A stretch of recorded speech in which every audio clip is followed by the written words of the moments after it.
যে উদ্দেশ্য নিয়ে আমরা এখানে এসেছি তার উদ্দেশ্য হলো একটাই, সেটা হলো ইসরায়েলের বিরুদ্ধে আমাদের এই প্রতিবাদ।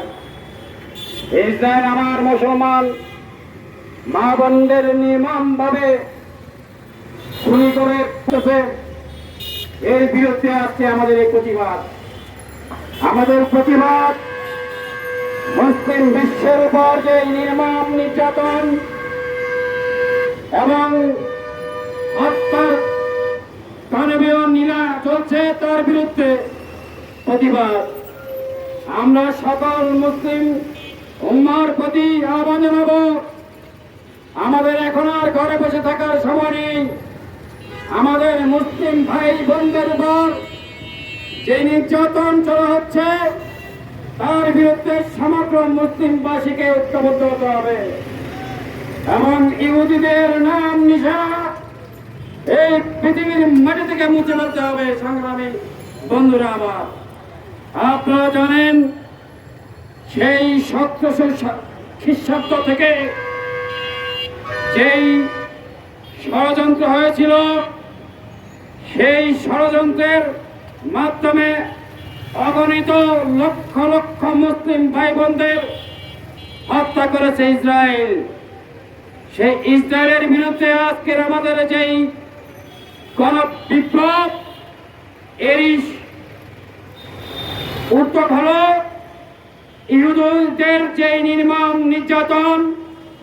এবং আপনারা দেখেন ফেসবুক সহ বিভিন্ন পত্র পত্রিকা মিডিয়াতে যে ক্ষুধার যন্ত্রণায় নিষ্পাপ শিশুরা কিভাবে আপনাদের জানান দিচ্ছে যে আমরা খুব অসহায়, আমাদের ফুড নেই, ওয়াটার নেই, তোমরা আমাদের পাশে দাঁড়াও, আমাদের রক্ষা করো।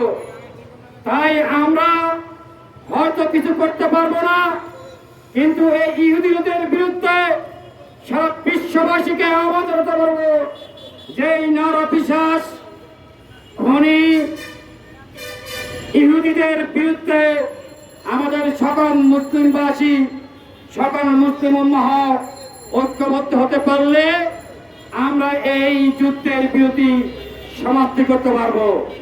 এবং আশা করি আমাদের সকলের প্রতিবাদের মাধ্যমে এই ইহুদি গোষ্ঠী পিছিয়ে উঠতে বাধ্য হবে। ইসরায়েলি পণ্য প্রত্যাহার করতে হবে এবং ইসরায়েলের বিরুদ্ধে তোড়বার করে আন্দোলন গড়ে তুলতে হবে সারা বিশ্বের মুসলিমবাসীকে। আমরা সকল ইসরায়েলি পণ্য প্রত্যাহারের আহ্বান জানাচ্ছি এবং সারা বিশ্বের মুসলিমদের প্রতি আহ্বান জানাচ্ছি যেন তারা এই ইসরায়েলের বিরুদ্ধে ঐক্যবদ্ধভাবে মোকাবেলা করতে পারেন।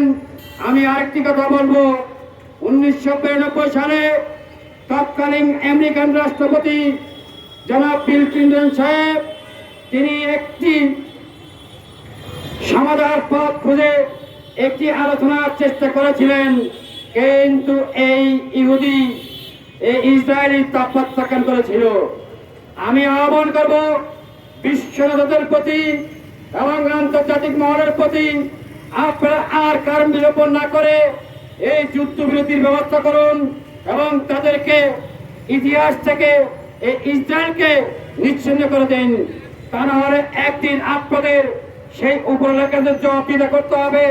তোমরা সব কিছু জেনে শুনে কিভাবে আমার বন্ধাদের হত্যা করার সমর্থন করেছিলে।